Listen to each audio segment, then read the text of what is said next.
Hi, welcome back to my channel. ಅಮ್ಮನ ಬಲವಂತಕ್ಕೆ ನನ್ನ ಸೆಕ್ರೆಟ್ರಿಯ ಪ್ರೀತಿಯನ್ನು ಮದುವೆಯಾದೆ. ಯಾವಾಗಲೂ ಅವಳಿಂದ ಡಿಸ್ಟೆನ್ಸ್ ಮೇಂಟೈನ್ ಮಾಡಿದ್ದೆ. ಆದರೆ ಇಂದು ನಾನು ಲೇಟಾಗಿ ರೂಮಿಗೆ ಬಂದೆ. ಅವಳು ನನ್ನ ಹಾಸಿಗೆ ಮೇಲೆ ಮಲಗಿದ್ದಾಳೆ. ಅಷ್ಟೇ ಅಲ್ಲ, ಅವಳು ಸೆರಗು ಕೆಳಗೆ ಜಾರಿದೆ. ತುಂಬ ಜೋರಾಗಿ ಉಸಿರಾಡ್ತಿದ್ದಾಳೆ. ಸ್ವಲ್ಪ ಸಮಯ ನೋಡಿ ನನ್ನ ಕೈ ತಡ್ಕೊಳ್ಳೋದಕ್ಕೆ ಸಾಧ್ಯವಾಗದೆ ಅವಳ ಮೇಲೆ ಹಾರಿದೆ. ಇಷ್ಟು ದಿನ ಅವಳಿಂದ ನಾನು ದೂರ ಇದ್ದು ತಪ್ಪು ಮಾಡಿದೆ ಅಂತ ಅಂದ್ಕೊಂಡೆ. ಮುಂದೆ ಅವಳಿಗೆ ಎಚ್ಚರ ಆದಾಗ ಅವಳು ಹೇಳಿದ ಮಾತನ್ನು ಕೇಳಿ ನಾನು ಕೂಡ ಬೆಚ್ಚಿಬಿದ್ದೆ. ಅದೇನು ಗೊತ್ತಾಗಬೇಕು ಅಂದರೆ ಈ ವಿಡಿಯೋನ ಸ್ಕಿಪ್ ಮಾಡಿದೆ ಕೊನೆವರೆಗೆ ಕೇಳಿಸ್ಕೋಬೇಕು. ನನ್ನ ಹೆಸರು ಗಿರಿ. ತಂದೆ ತಾಯಿಯ ಮುದ್ದಿನ ಮಗ. ಅಪ್ಪ ಅಮ್ಮ ಆಗರ್ಭ ಶ್ರೀಮಂತರು. ಹುಟ್ಟಿದ ದಿನದಿಂದಲೂ ಕೂಡ ನಾನು ತುಂಬ ಚಂದದ ಬದುಕನ್ನು ಬದುಕಿದ್ದು. ಯಾವಾಗಲೂ ಕಷ್ಟ ಇರಲಿಲ್ಲ. ಅಪ್ಪ ಅಮ್ಮ ತುಂಬ ಪೂಜೆ ಪುನಸ್ಕಾರ ಮಾಡಿ ಅವರಿಬ್ಬರು ಮದುವೆಯಾದ 10 ವರ್ಷಕ್ಕೆ ನಾನು ಹುಟ್ಟಿದ್ದು. ನಾನಾದ ಮೇಲೆ ಅಮ್ಮನಿಗೆ ಇನ್ಯಾರೂ ಹುಟ್ಟಿಲ್ಲ. ನಾನು ಒಬ್ಬನೇ ಮಗ. ಅದಕ್ಕೆ ನನ್ನ ಮೇಲೆ ಪ್ರೀತಿ ಮಮಕಾರ ಅಮ್ಮನಿಗೆ ಜಾಸ್ತಿ. ಯಾವಾಗಲೂ ನನ್ನನ್ನು ತನ್ನ ಪ್ರಾಣದಂತೆ ಇಬ್ಬರು ಕಾಪಾಡ್ತಾರೆ. ಸ್ವಲ್ಪ ನಾನು ಕೆಮ್ಮಿದ್ರೂ ಪರದಾಡ್ತಾರೆ. ಇಂಥ ತಂದೆ ತಾಯಿಗಳನ್ನು ಪಡೆದ ನಾನೇ ಧನ್ಯ. ಜನಗಳ ಬಳಿ ಕೂಡ ಇವ್ರು ನನ್ನನ್ನು ಕಳಿಸೋದಿಲ್ಲ. ಎಲ್ಲಿ ನನಗೆ ತೊಂದರೆ ಆಗಿಬಿಡುತ್ತೆ ಅಂತ ಯಾವಾಗಲೂ ಅಪ್ಪ ಅಮ್ಮ ನನ್ನ ಹಿಂದೆಯೇ ಇರ್ತಾರೆ. ನಾನು ಅಪರೂಪಕ್ಕೆ ಹುಟ್ಟಿದ್ರಿಂದ ಅವ್ರಿಗೆ ಇನ್ಸೆಕ್ಯೂರಿಟಿ. ನನ್ನನ್ನು ಕಳ್ಕೊಂಡ್ಬಿಟ್ರೆ ಅನ್ನೋ ಭಾವನೆ ಇರಬಹುದೇನೋ. ಕ್ರಮೇಣ ಇದು ಕಡಿಮೆ ಆಗ್ತಿದೆ ಅಂತ ಅಂದ್ಕೊಂಡೆ. ಆದರೆ ಈಗ ನಾನು ದೊಡ್ಡವನಾದರೂ ಕೂಡ ಇನ್ನೂ ಇವರು ಕಡಿಮೆ ಮಾಡಿಲ್ಲ. ಅದೇ ರೀತಿ ಇದ್ದಾರೆ. ಯಾವಾಗಲೂ ನಮ್ಮ ಮನೆಯಲ್ಲಿ ಶಾಂತಿ ಇರ್ತಿತ್ತು. ಅಮ್ಮ ತುಂಬ ಕಡಿಮೆ ಮಾತಾಡೋದು. ಅಪ್ಪ ಕೂಡ ಅಷ್ಟೇ, ತನ್ನ ಬಿಸ್ನೆಸ್ಸಲ್ಲಿ ಬ್ಯುಸಿ ಇರ್ತಿದ್ರು. ಆದರೆ ಇವತ್ತು ಅಪ್ಪ ತುಂಬ ಕಿರ್ಚಾಡ್ತಿದ್ದಾರೆ. ಅಮ್ಮನ ಮೇಲೆ ಮೊದಲ ಬಾರಿ ಅಮ್ಮನ ಮೇಲೆ ಕೈ ಮಾಡೋದನ್ನು ನಾನು ನೋಡಿದೆ. ಅಮ್ಮ ನನ್ನನ್ನು ನೋಡಿ ಬೇಸರ ಮಾಡಿಕೊಂಡು ರೂಮ್ಗೆ ಅಳ್ತಾ ಹೋದ್ಲು. ಅಪ್ಪನ ಬಳಿ ಹೋಗಿ ಕೇಳಿದೆ. ನಾನಾಗ 7th ಸ್ಟ್ಯಾಂಡರ್ಡ್ ಅಷ್ಟೆ. ಅಪ್ಪ ಅಮ್ಮಂಗೆ ಯಾಕೆ ತೊಂದರೆ ಕೊಡ್ತಿದ್ಯಾ? ಅವಳು ನಿನಗೆ ಏನು ಮಾಡಿದ್ಲು? ಅವಳು ತುಂಬ ಒಳ್ಳೆಯವಳು ಅಲ್ವಾ ಅಂದಾಗ ಅಪ್ಪ, ನಿನ್ನಮ್ಮ ಒಳ್ಳೆಯವಳೆ, ಆದರೆ ಇತ್ತೀಚೆಗೆ ಕಂಡವ್ರ ಮಾತನ್ನು ಕೇಳಿ ನನ್ನ ಸಂಸಾರನ ಹಾಳು ಮಾಡ್ಕೊಳ್ತಿದ್ದಾಳೆ, ತುಂಬಿದ ಸಂಸಾರನ ಹೊಡಿತಿದ್ದಾಳೆ ಅಂತ ಹೇಳಿದಾಗ ನಾನು, ಅಮ್ಮ ಆ ರೀತಿ ಮಾಡೋದಿಲ್ಲ, ಅವಳು ಏನು ಹೇಳಿದ್ರೂ ಸರಿ ಇರುತ್ತೆ, ವಿಷಯ ಏನು ಅಂತ ಹೇಳು ಅಂತ ಬಲವಂತ ಮಾಡಿದಾಗ ಅಪ್ಪ ಕೋಪ ಮಾಡ್ಕೊಂಡು ಹೋದರು. ಇಷ್ಟು ಚಿಕ್ಕವನು, ಇವನಿಗೆ ನಾನು ಎಲ್ಲನೂ ಹೇಳಬೇಕು. ಎಕ್ಸಾಮಲ್ಲಿ ಮೊದಲು ಒಳ್ಳೆ ಮಾರ್ಕ್ಸ್ ತೆಗಿ ಬಂದುಬಿಡ್ತಾನೆ. ಇಲ್ಲಿ ಎಲ್ಲನೂ ಇಟ್ಕೊಂಡು ಅಮ್ಮ ಅಮ್ಮ ಅಂತ ಯಾವಾಗಲೂ ನಿಮಗೆ ತಿನ್ನೋದಕ್ಕೆ ತಂದು ಹಾಕ್ತಿರೋದು ನಾನಿಲ್ಲ ಅಂದರೆ ಬೀದಿಗೆ ಬೀಳಬೇಕು ನೀವಿಬ್ಬರು ಅಂತ ಅಪ್ಪ ಹೇಳಿದಾಗ ನನಗೆ ತುಂಬ ಕೋಪ ಬಂತು, ಅಳು ಕೂಡ ಬಂತು. ನಾನು ಅಮ್ಮನ ರೂಮ್ಗೆ ಓಡಿ ಹೋಗಿ ಅಮ್ಮನ್ನ ಗಟ್ಟಿಯಾಗಿ ತಕ್ಕೊಂಡು ಅಳೋದಕ್ಕೆ ಶುರು ಮಾಡಿದೆ. ಇದುವರೆಗೂ ಅಳ್ತಿದ್ದ ನನ್ನ ಅಮ್ಮ ನನ್ನ ಕಣ್ಣೀರನ್ನು ನೋಡಿ ಅಳು ನಿಲ್ಲಿಸಿದ್ಲು. ಏನಾಯಿತು ಕಂದ, ಯಾಕೆ ಅಳ್ತಿದ್ಯಾ ಅಂತ ಅಪ್ಪ ಹೇಳಿದ್ದ. ಅದನ್ನು ಕೇಳಿದಾಗ ಅಮ್ಮ ನಗ್ತಾ ಹೇಳ್ತಾಳೆ, ನಿನ್ನಪ್ಪ ನಮ್ಮನ್ನು ಈ ಸ್ಥಿತಿಗೆ ತಂದರೂ ಕೂಡ ಆಶ್ಚರ್ಯ ಏನೂ ಇಲ್ಲ. ನಾನು ನನ್ನ ಅಪ್ಪನ ಮನೆಗೆ ಹೋಗ್ತಾ ಇದ್ದೀನಿ, ನೀನು ಬರ್ತೀಯಾ ಅಂತ ಅಮ್ಮ ಕೇಳಿದ್ಲು. ಆಗ ನಾನು ಸರಿ ಅಂತ ಒಪ್ಕೊಂಡೆ ಮೊದಲು. ಆದರೆ ಹೋಗ್ತಿರ್ಲಿಲ್ಲ. ಆದರೆ ಈಗ ಅಪ್ಪ ಹೇಳಿದ್ರು, ನಾನು ತಂದು ಹಾಕ್ತಿರೋದು, ನಾನು ತಂದು ಹಾಕಿಲ್ಲ ಅಂದರೆ ನೀವಿಬ್ಬರು ಬೀದಿನಲ್ಲಿ ಬೀಳಬೇಕು ಅಂತ. ಆ ಅವಮಾನನ ಸಹಿಸ್ಕೊಳ್ಳೋದಕ್ಕೆ ಸಾಧ್ಯ ಇಲ್ಲ. ಅಪ್ಪ ಅಂದರೂ ಕೂಡ ಹೇಳ್ತೀನಿ, ಅಪ್ಪ ಕೆಲಸದಿಂದ ಬರೋ ಸಮಯಕ್ಕೆ ಸರಿಯಾಗಿ ನಾವಿಬ್ಬರು ಅಮ್ಮನ ತವ್ರ ಮನೆಗೆ ಹೊರಟೋಗಿದ್ವಿ. ಆದರೆ ಅಪ್ಪ ನಮ್ಮನ್ನು ಕರ್ಕೊಂಡು ಹೋಗೋದಕ್ಕೆ ಬರಲಿಲ್ಲ. ನಾನು ಅಂದ್ಕೊಂಡಿದ್ದೆ ಅಪ್ಪ ನನ್ನನ್ನು ಕರ್ಕೊಂಡು ಹೋಗೋದಕ್ಕೆ ಬರ್ತಾರೆ, ನನ್ನ ಬಳಿ ಕ್ಷಮೆ ಕೇಳ್ತಾರೆ ಅಂತ. ಅಪ್ಪಂಗೆ ನಮ್ಮ ಮೇಲೆ ಪ್ರೀತಿ ಇಲ್ವೇನೋ, ನನಗೆ ದುಃಖ ಆಯಿತು. ಅಮ್ಮನ ಬಳಿ ಕೇಳಿದಾಗ ಅಮ್ಮ ಹೇಳ್ತಾಳೆ, ನಿನ್ನಪ್ಪ ಕೇವಲ ನಿನಗಪ್ಪ ಅಲ್ಲ, ನಿನ್ನ ಅಪ್ಪಂಗೆ ಈಗಾಗಲೇ ಮದುವೆ ಆಗಿ ನಿನಗಿಂತ ದೊಡ್ಡ ದೊಡ್ಡ ಇಬ್ಬರು ಮಕ್ಕಳಿದ್ದಾರೆ, ಅವರನ್ನು ಕೂಡ ಮನೆಗೆ ಕರ್ಕೊಂಡು ಬರ್ತೀನಿ ಅಂತ ಹೇಳಿದ್ರು ಶಾಶ್ವತವಾಗಿ ನಮ್ಮ ಜೊತೆ. ನಾನು ಒಪ್ಪಿಲ್ಲ, ಅದಕ್ಕೆ ನಿನ್ನಪ್ಪ ಕೋಪ ಮಾಡ್ಕೊಳ್ತಾ ಇರೋದು. ದಯವಿಟ್ಟು ನನ್ನನ್ನು ಕ್ಷಮಿಸು ಮಗು. ನಿನಗೆ ಒಳ್ಳೆ ಅಪ್ಪನನ್ನು ಕೊಡದೇ ಇರೋದಕ್ಕೆ ನನ್ನನ್ನು ನಿನ್ನಪ್ಪ ನಿಜವಾಗ್ಲೂ ನೀನು ಹುಟ್ಟಿದ ಮೇಲಾದರೂ ಬದಲಾಗಿದ್ದಿದ್ರೆ ಎಷ್ಟೋ ಸುಂದರವಾಗಿರ್ತಿತ್ತು ಬದುಕು ಅಲ್ವಾ? ಆದರೆ ಅವರಿಗೆ ನಿನಗಿಂತ ದೊಡ್ಡ ಮಕ್ಕಳಿದ್ದಾರೆ, ಹೆಂಡತಿ ಇದ್ದಾರೆ, ನಾವಿಬ್ಬರು ಅವ್ರಿಗೆ ಲೆಕ್ಕಕ್ಕೆ ಇಲ್ಲ ಅಂತ ಹೇಳಿದರು. ತುಂಬ ತಿಂಗಳುಗಳಾದ ಮೇಲೆ ತಿಳಿತು, ನಿಜವಾಗ್ಲೂ ಅಪ್ಪ ನನಗೆ ಕೇವಲ ಅಪ್ಪನಾಗಿ ಉಳಿದಿಲ್ಲ, ಅಮ್ಮನಿಗೆ ಗಂಡನಾಗಿಯೂ ಉಳಿದಿಲ್ಲ. ನಾನೀಗ ನನ್ನ ಅಮ್ಮನನ್ನು ಸಾಕಬೇಕು ಅಂತ ಪಾರ್ಟ್ ಟೈಮ್ ಕೆಲಸನ ಮಾಡ್ತಿದ್ದೆ.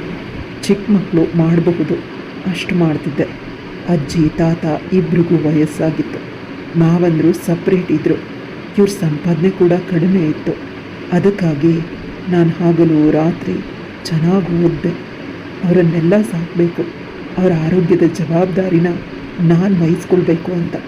ಅಮ್ಮ ಬ್ಲೌಸ್ಗಳನ್ನ ಹೊಲಿತಿದ್ಲು, ಆದ್ದರಿಂದ ಅಲ್ಪ ಸ್ವಲ್ಪ ಸಂಪಾದನೆ ಮಾಡ್ಕೊಳ್ತಿದ್ಲು. ಅಮ್ಮ ನನ್ನ ದೈವ, ನನ್ನ ಪ್ರಾಣ. ಅಮ್ಮನಿಗಾಗಿ ನಾನು ಹಗಲು ರಾತ್ರಿ ಚೆನ್ನಾಗಿ ಓದಿ ಒಂದು ಒಳ್ಳೆಯ ಕೆಲಸನ ಸೇರಿಕೊಂಡೆ. ಆದರೆ ಕನಸು ಈಡೇರೋದು ಕಷ್ಟ ಅಂತ ಅನಿಸುತ್ತಿತ್ತು. ಕೊನೆಗೆ ನಾನೇ ಒಂದು ಸ್ವಂತ ಕಂಪ್ನಿನೂ ತೆಗೆದು ಮೊದಲು ಇವನು ದಡ್ಡ, ಇವನಿಗೆ ಬುದ್ಧಿ ಇಲ್ಲ, ಕಂಪ್ನಿನಲ್ಲಿ ಕೆಲಸ ಮಾಡಿದರೆ ತಿಂಗಳಿಗೆ ಎಷ್ಟೊಂದು ದುಡ್ಡು ಬರುತ್ತೆ, ಆದರೆ ಇವನೇ ಕಂಪನಿನ ತೆಗೆದಿದ್ದಾನೆ, ಇವನು ಲಾಸ್ ಆಗ್ತಾನೆ, ಬೀದಿಗೆ ಬರ್ತಾನೆ ಅಂತ ಪ್ರತಿಯೊಬ್ಬರು ಹೇಳ್ತಿದ್ರು. ಆಗ ಅಮ್ಮ ಮಾತ್ರ ನನ್ನನ್ನು ನಂಬಿದ್ಲು. ನಾವು ಬಂದಿದ್ದೇ ಲಾಸಿಂದ, ಈಗಲೂ ಕೂಡ ಲಾಸ್ ಆದರೂ ಪರವಾಗಿಲ್ಲ, ಧೈರ್ಯವಾಗಿ ಮುಂದೆ ಹೋಗು, ನಿನ್ನ ಪರವಾಗಿ ನಾನಿರ್ತೀನಿ ಅಂತ ಅಮ್ಮನ ಈ ಒಂದು ಮಾತು ಸಾಕಿತ್ತು. ನಾನು ಎತ್ತರಕ್ಕೆ ಬೆಳೆದೆ, ಹಿಂದೆ ತಿರುಗಿ ನೋಡಲಿಲ್ಲ. ನಾನು ತುಂಬ ಅದೃಷ್ಟವಂತನಾದೆ. ಯಾಕಂದರೆ ನನ್ನ ತಾಯಿ ಆಶೀರ್ವಾದ, ಅವಳ ಪ್ರೀತಿ, ಅವಳ ಮಹಿಮೆ ನನ್ನನ್ನು ಇಷ್ಟು ದೂರ ಕರ್ಕೊಂಡು ಬಂದು ನಿಲ್ಲಿಸಿತ್ತು. ಈಗ ನಾನು ದೊಡ್ಡ ಕಂಪ್ನಿನ ಇಟ್ಕೊಂಡಿದ್ದೀನಿ. ಅದರಲ್ಲಿ 100 ಜನ ಕೆಲಸ ಮಾಡ್ತಿದ್ದಾರೆ. ನನಗಿಬ್ಬರು ಸೆಕ್ರೆಟ್ರಿಗಳು ಇದ್ದಾರೆ. ಇಷ್ಟೊಂದು ಐಶ್ವರ್ಯವನ್ನು ನನ್ನ ಅಮ್ಮನಿಂದ ಮಾತ್ರ ನಾನು ಸಂಪಾದನೆ ಮಾಡಿದ್ದು. ಈಗ ನಮಗೆ ಆ ಸಮಸ್ಯೆ ಯಾವುದೂ ಇಲ್ಲ. ಅಮ್ಮ ಹೇಳ್ತಿದ್ದಾಳೆ, ನಿನ್ನ ಕೂದಲು ಬೆಳ್ಳಗಾಗಿದೆ, ವಯಸ್ಸು 35 ಆಗಿದೆ, ದಯವಿಟ್ಟು ಮದುವೆ ಆಗು ಅಂತ. ಈಗ ನನಗೆ ಮದುವೆ ಆಗೋ ಆಸೆ ಹೊರಟೋಗಿದೆ. ಕೇವಲ ದುಡಿಬೇಕು ಅಮ್ಮಂಗಾಗಿ ಅಂತ ಅಂದರು. ನನ್ನ ಈ ನಿರಾಸಕ್ತಿನ ಗಮನಿಸಿದ ಅಮ್ಮ ದಿನಗಳ ಗಟ್ಟಲೆ ನನ್ನ ಜೊತೆ ಮಾತಾಡ್ತಿರ್ಲಿಲ್ಲ. ಒಮ್ಮೊಮ್ಮೆ ಊಟ ಕೂಡ ಮಾಡ್ತಿರ್ಲಿಲ್ಲ. ಅಂದರೆ ಬಂದವಳು ನನ್ನನ್ನು ಮತ್ತು ಅಮ್ಮನ ದೂರ ಮಾಡಿಬಿಟ್ರೆ, ಅಮ್ಮ ಇಲ್ಲದೆ ಒಂದು ಕ್ಷಣ ಕೂಡ ನಾನು ಇರೋದಿಲ್ಲ. ನನ್ನ ಹೆಂಡತಿ, ಅಕಸ್ಮಾತ್ ನಿನ್ನಮ್ಮ ನನ್ನ ಜೊತೆ ಇರೋದು ಬೇಡ ಅಂದರೆ ನನ್ನಮ್ಮ ನೀವಿಬ್ಬರು ಚೆನ್ನಾಗಿರಿ ಅಂತ ಹೊರಟೋಗ್ತಾರೆ ನಮ್ಮನ್ನು ಬಿಟ್ಟು. ಅದಕ್ಕಾಗಿ ಮದುವೆ ಬಗ್ಗೆ ಅತಿಯಾಗಿ ಯೋಚಿಸ್ತಾ ಇದ್ದೀನಿ. ಪ್ರತಿ ಫೋಟೋಗಳಲ್ಲೂ ಹುಡುಗಿರು ನನ್ನ ಶ್ರೀಮಂತ ಮಾತ್ರ ಅಂತ ಅವರು ಒಪ್ಪೋದು, ನನ್ನ ತಾಯಿಯನ್ನು ಈಗಲೇ ಅಸಡ್ಡೆಯಿಂದ ನೋಡ್ತಾರೆ. ಅದೆಲ್ಲನೂ ಸಹಿಸೋದಕ್ಕೆ ಸಾಧ್ಯವೇ ಇಲ್ಲ. ಆದರೆ ಇವತ್ತು ನಾನು ಇಂದಿಗಿಂತ ವಿಚಿತ್ರವಾದ ವಿಷಯವನ್ನು ಅಮ್ಮ ಮಾಡಿದ್ದನ್ನು ನೋಡಿದೆ. ನಾನು ತುಂಬ ಆದ ಮೀಟಿಂಗಲ್ಲಿ ಮಗ್ನವಾಗಿ ಹೋಗಿದ್ದೆ. ಮನೆಯಿಂದ ನಿರಂತರವಾದ ಕಾಲ್ ಬರ್ತಾಯಿತ್ತು. ಕಾಲ್ನ ಪಿಕ್ ಮಾಡಿದಾಗ ಅಮ್ಮ ಹೇಳ್ತಾಳೆ, 10 ನಿಮಿಷದಲ್ಲಿ ನೀನು ಮನೆಗೆ ಬರಬೇಕು, ಇಲ್ಲ ಅಂದರೆ ನಿನಗೆ ಸರಿಯಾಗಿ ಮಾಡ್ತೀನಿ ಅಂತ. ಮೀಟಿಂಗ್ನ ಬೇಗ ಮುಗಿಸಿ ಮನೆ ಕಡೆ ನಡೆದೆ. ನನ್ನ ಆಫೀಸ್ನ ಸೆಕ್ರೆಟ್ರಿ ಪ್ರೀತಿ ನಮ್ಮ ಮನೆಯಲ್ಲಿದ್ದಾಳೆ ಅಮ್ಮನ ಜೊತೆ. ನಾನು ಮನೆಗೆ ಹೋದ ತಕ್ಷಣ ಅಮ್ಮ ಹೇಳ್ತಾಳೆ, ನೀನು ಇವಳನ್ನು ಮದುವೆ ಆಗಬೇಕು. ಮೊದಲು ನಾನು ಒಪ್ಕೊಂಡೆ, ಯಾಕಂದರೆ ಪ್ರೀತಿಗೆ ಏನಾದರೂ ಹೇಳಿ ಮದುವೆನ ತಪ್ಪಿಸೋಣ ಅಂತ. ಆದರೆ ಆ ರೀತಿ ಆಗಲಿಲ್ಲ. ಅಮ್ಮನಿಂದ ನಿಂತ ಜಾಗದಲ್ಲೇ ಮದುವೆ ಮಾಡಿಸಿದ್ರು.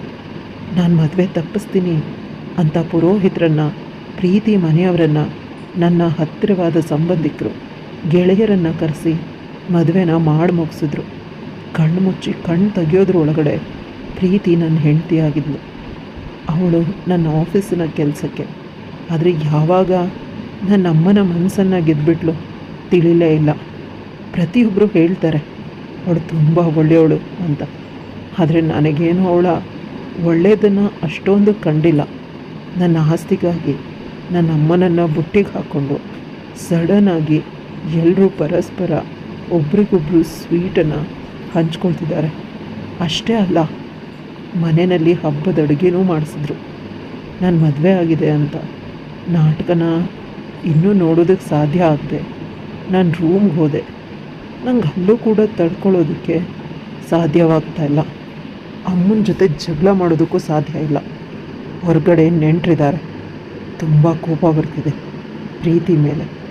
ತಿಂಗಳು ಸಂಬಳಕ್ಕಿದ್ದವಳು ಇವತ್ತು ನನ್ನ ಹೆಂಡತಿ ಆಗಿದ್ದಾಳೆ. ಕೋಪದಲ್ಲಿ ನನ್ನ ರೂಮಲ್ಲಿದ್ದ ಪ್ರತಿ ವಸ್ತುಗಳನ್ನು ಹೊಡಿತಿದ್ದೇನೆ. ನಂತರ ಅವರಮ್ಮ ರೂಮಿನ ಬಳಿ ನಿಂತ್ಕೊಂಡು ಹೇಳ್ತಾಳೆ, ನೀನು ವಸ್ತುಗಳನ್ನೆಲ್ಲ, ಈ ಮನೆಯ ಸಾಮಾನುಗಳನ್ನೆಲ್ಲ, ನನ್ನನ್ನೇ ಕೂಡ ನಾನು ಪ್ರೀತಿ ಮನೆಯಿಂದ ಹೊರಗೆ ಕಳಿಸೋದಿಲ್ಲ. ಅವಳು ನಿನಗೆ ಸರಿಯಾದ ಜೋಡಿ, ನೀನು ಸೇರಿ. ಆದರೆ ಅವಳು ಸವಾ ಸೇರು. ನಿನಗೆ ಅವಳಿಗಿಂತ ಒಳ್ಳೆ ಹುಡುಗಿ ಬೇಕಾ? ಅವಳೇ ನಿನಗೆ ಜಾಸ್ತಿ ಆದಳು. ಸ್ವಲ್ಪ ನಿನ್ನ ಮುಖನ ಕನ್ನಡಿಲಿ ಹೋಗಿ ನೋಡ್ಕೊ ಅಂತ ಅಮ್ಮ ನನ್ನನ್ನು ಬೈದ್ಲು.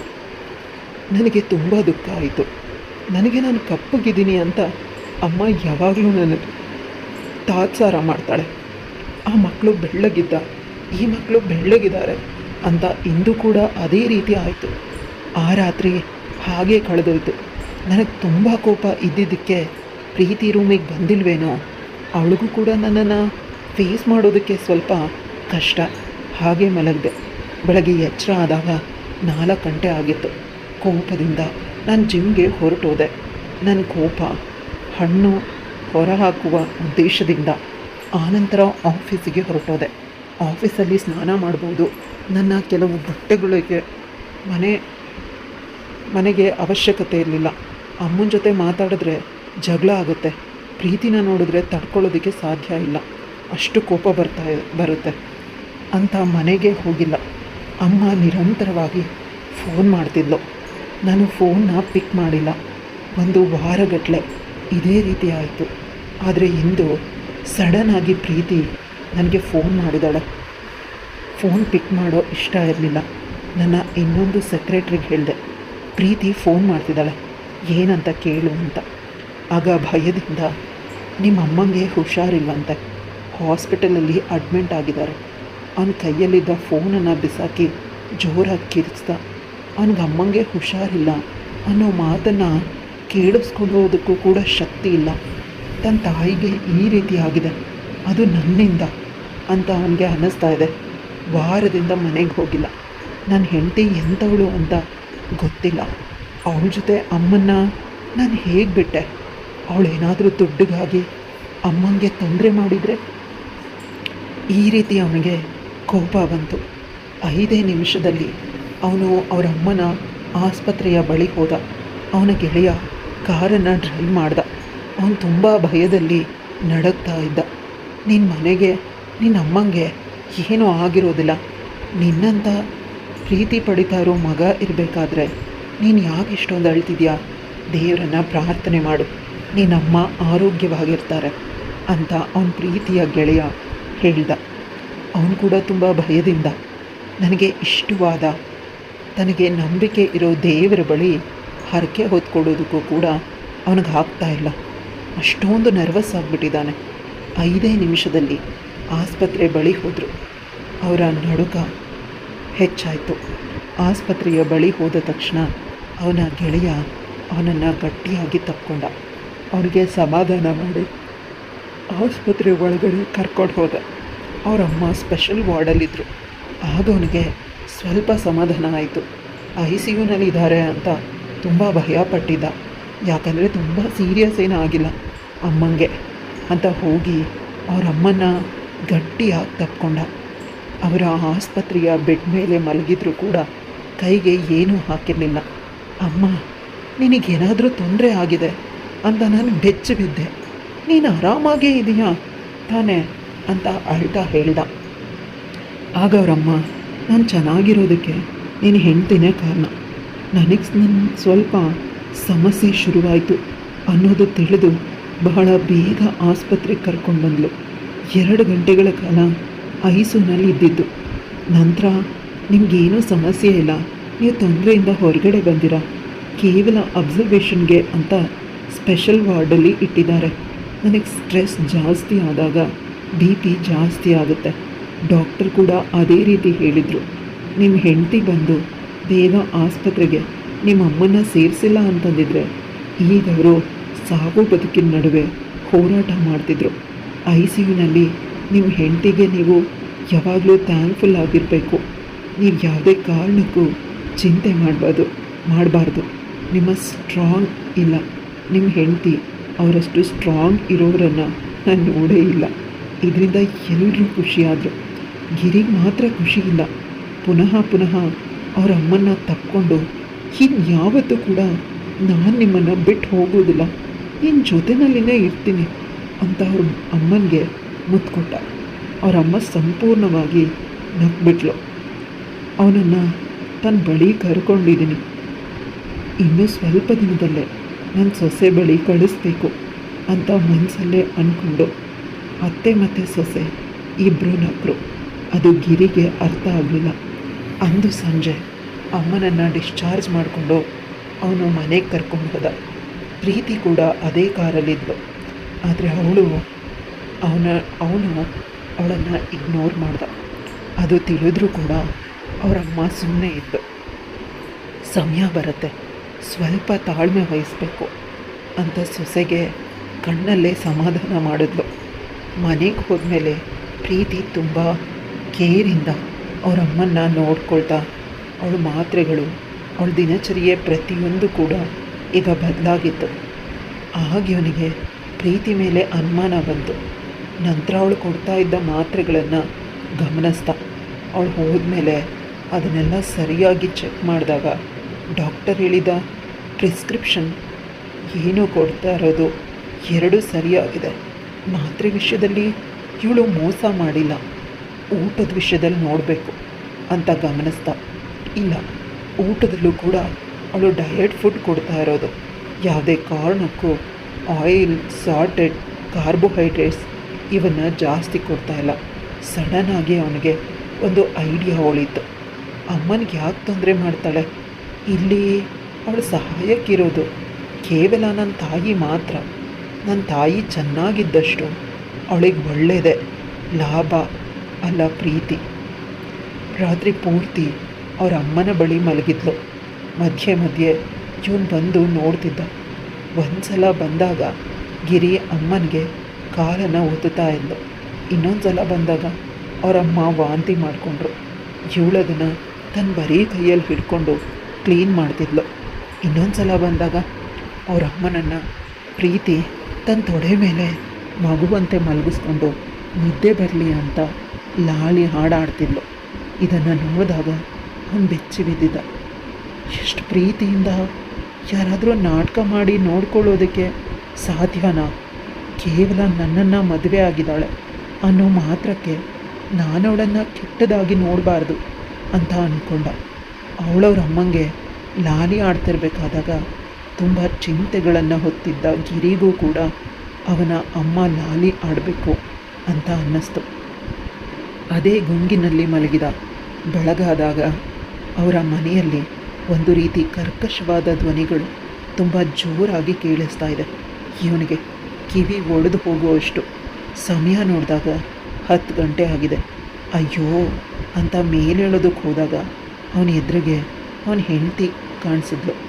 ಪ್ರೀತಿ ಕೆಂಪು ಬಣ್ಣದ ನೆಟ್ ಸ್ಯಾರಿ ಹಾಕಿದ್ದಾಳೆ. ಇದೇ ಮೊದಲ ಬಾರಿ ಅವಳನ್ನು ಸೀರೆನಲ್ಲಿ ನೋಡಿ ದಂಗಾದ. ನಂತರ ಅವಳು, ಅಮ್ಮ ನಿಮ್ಮನ್ನು ಬೇಗ ರೆಡಿಯಾಗಿ ಬರೋದಕ್ಕೆ ಹೇಳಿದ್ದಾರೆ, ನಿಮ್ಮ ಮಾವಂದರು ಅವ್ರ ಫ್ಯಾಮಿಲಿ ಬಂದಿದ್ದಾರೆ ಅಂದಾಗ ಅವನಿಗೆ ಕಸಿವಿಸಿ ಆಯಿತು. ಅವ್ರ ಮಾವಂದ್ರೆಲ್ಲ ತುಂಬ ಮಾತಾಡ್ತಾರೆ, ತುಂಬ ವಾಯ್ಸ್ ಜೋರು, ಹಳ್ಳಿಯವರು. ಇವನು ಬೇಗ ರೆಡಿಯಾಗಿ ಹೋದ. ತುಂಬ ಸೈಲೆಂಟಾಗಿ ಹೋದರೆ ಅದಕ್ಕೂ ಏನಾದರೂ ಕಾಲು ಎಳಿತಾರೆ ಅಂತ ಇವನು ದಡಬಡ ಅಂತ ರೆಡಿಯಾಗಿ ಕೆಳಗೋದ.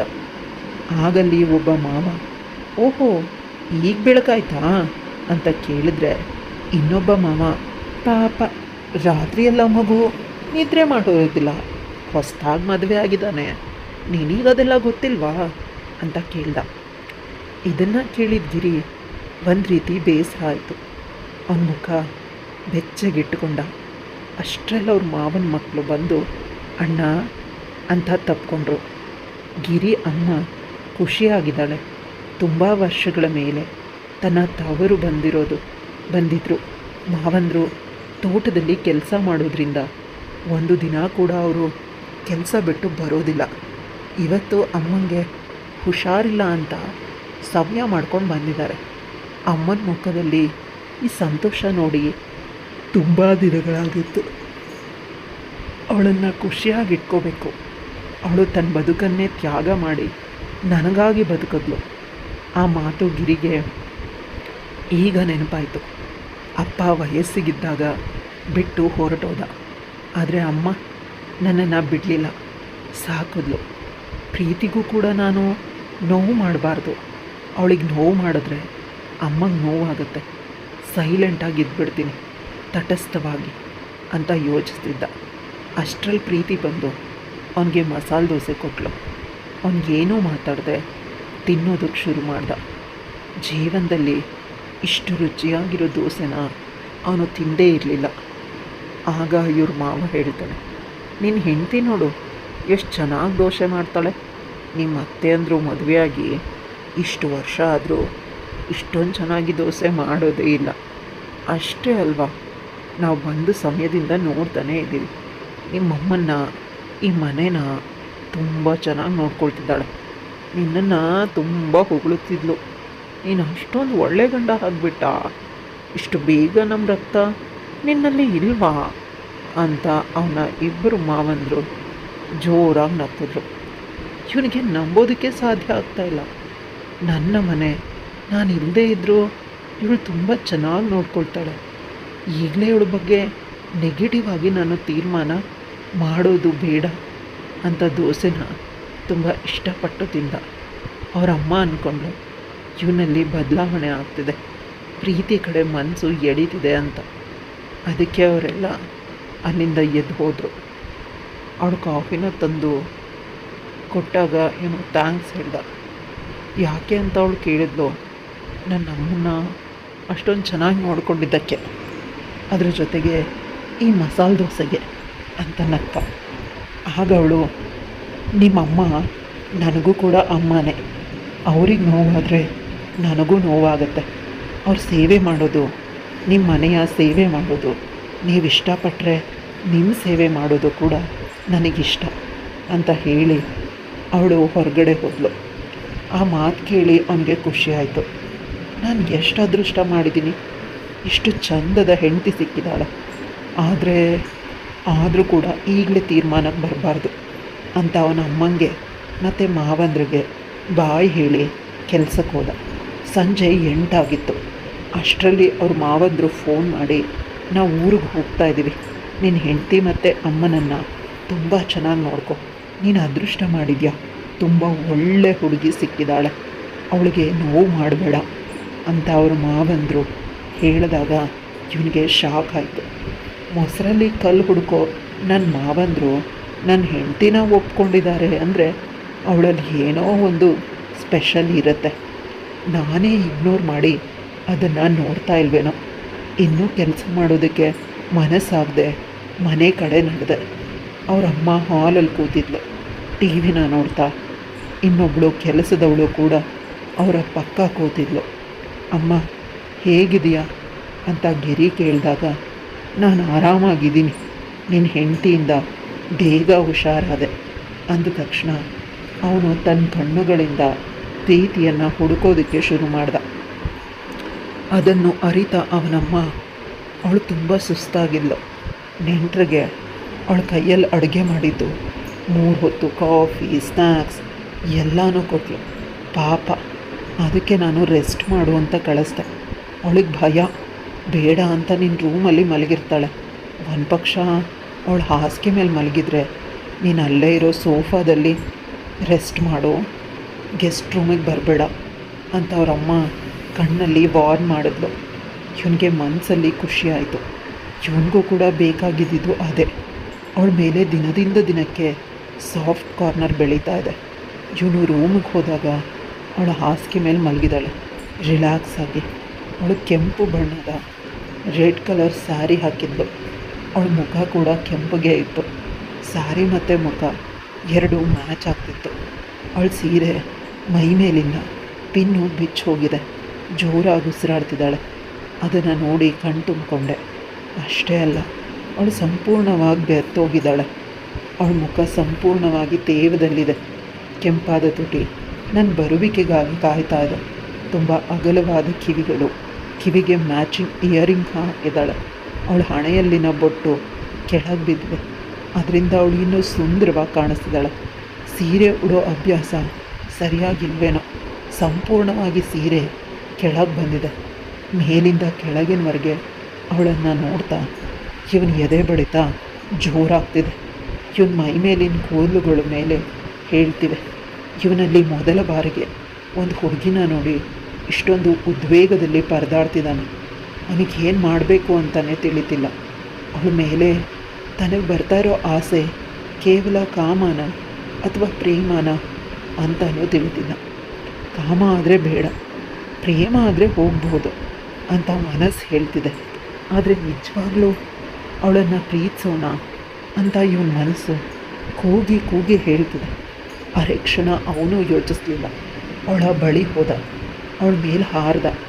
ಪ್ರೀತಿಗೆ ಎಚ್ಚರ ಆಗೋದ್ರೊಳಗಡೆ ಇವನು ಅವಳ ಮೇಲೆ ಮಲ್ಕೊಂಡು ಅವಳ ತುಟಿಗೆ ಮುತ್ತು ಕೊಡ್ತಿದ್ದ.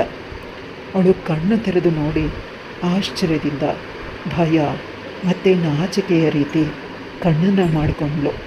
ಅಷ್ಟರಲ್ಲಿ ಅವಳು ಸಡನ್ನಾಗಿ ನನ್ನ ಮೇಲೆ ಅಂತ ಏನೋ ಹೇಳೋದಕ್ಕೆ ಹೋದಾಗ ಇವನು ಅವಳು ಬಾಯಿನ ಮುಚ್ಚಿ, ಹೌದು, ನಿನ್ನ ಮೇಲೆ ನನಗೆ ಪ್ರೀತಿ ಶುರುವಾಗಿದೆ. ಪ್ರೀತಿ ಮೇಲೇ ಪ್ರೀತಿ ಹೆಚ್ಚಾಗಿದೆ. ನಿನ್ನನ್ನು ಸರಿಯಾಗಿ ಅರ್ಥ ಮಾಡಿಕೊಂಡೆ, ಅಪಾರ್ಥ ಮಾಡಿಕೊಂಡೆ. ನನ್ನ ಅಮ್ಮನ ಆಯ್ಕೆ ಅಂದಮೇಲೆ ನೀನು ಸರಿಯಾಗೇ ಇರ್ತೀಯ. ಅದು ನನಗೆ ಇವತ್ತು ಚೆನ್ನಾಗಿ ಅರ್ಥ ಆಯಿತು. ನನ್ನನ್ನು ನಿನ್ನ ಬಹಳ ಸಂಗಾತಿಯನ್ನಾಗಿ ಸ್ವೀಕರಿಸ್ತೀಯಾ ಅಂತ ಅವನು ಅದೇ ಹಾಸಿಗೆ ಮೇಲೆ ಕೇಳ್ದ. ಚುಡು ನಾಚಿಕೆಯಿಂದ ಒಪ್ಕೊಂಡ್ಳು. ನಂತರ ಅವಳನ್ನು ಗಟ್ಟಿಯಾಗಿ ತಪ್ಪಿಕೊಂಡು ಹೇಳ್ತಾನೆ, ಪ್ರೀತಿಯ ಮಳೆಯನ್ನೇ ನಿನ್ನ ಮೇಲೆ ಸುರಿಸ್ತೀನಿ, ನೀನು ನನ್ನವಳಾಗ್ಬಿಡು ಅಂತ. ಅವಳನ್ನು ಇನ್ನೂ ಗಟ್ಟಿಯಾಗಿ ತಪ್ಪಿಕೊಂಡ. ತನ್ನ ಉಸಿರಲ್ಲಿ ಅವಳು ಬೆರ್ತು ಹೋಗುವಷ್ಟು ಆ ರಾತ್ರಿ ತುಂಬ ಮಧುರವಾಗಿತ್ತು. ಅವರಿಬ್ಬರ ಮಿಲನದ ಒಂದು ಅದ್ಭುತವಾದ ಕ್ಷಣವಾಗಿತ್ತು. ಗಿರಿ ಅಮ್ಮಂಗೆ ಇದೆಲ್ಲನೂ ತಿಳಿದಿತ್ತು. ಪ್ರೀತಿನ ಯಾರಾದರೂ ಆಗಲಿ ಇಷ್ಟಪಟ್ಟೇ ಪಡ್ತಾರೆ. ನನ್ನ ಮಗ ಸ್ವಲ್ಪ ನಿಧಾನ ಮಾಡ್ದ ಅಂತ ಅವಳು ಇವನು ರೂಮಿಗೆ ಬಂದಾಗ ಅರ್ಥ ಮಾಡ್ಕೊಂಡಿದ್ಲು. ಈಗ ಅವಳ ಪ್ರೆಡಿಕ್ಷನ್ ನಿಜ ಆಯಿತು. ಈ ಸುಂದರವಾದ ರಾತ್ರಿಯಲ್ಲಿ ಗಿರಿ ಮತ್ತು ಪ್ರೀತಿ ಶಾಶ್ವತವಾಗಿ ಒಂದಾಗಿದ್ದರು. ಅವರಿಬ್ಬರ ಅದ್ಭುತವಾದ ಮಿಲನವೂ ಆಗಿತ್ತು. ಕತೆ ಇಲ್ಲಿಗೆ ಮುಗಿಯುತ್ತೆ. ಕತೆ ಇಷ್ಟ ಆಗಿದ್ರೆ ಲೈಕ್, ಶೇರ್, ಕಮೆಂಟ್ ಮಾಡೋದನ್ನು ಮರಿಬೇಡಿ. ಇಂತಹ ಇನ್ನಷ್ಟು ಇಂಟ್ರೆಸ್ಟಿಂಗ್ ಕತೆಗಳಿಗಾಗಿ ನನ್ನ ಚಾನಲ್ನ ಸಬ್ಸ್ಕ್ರೈಬ್ ಮಾಡ್ಕೊಳ್ಳಿ.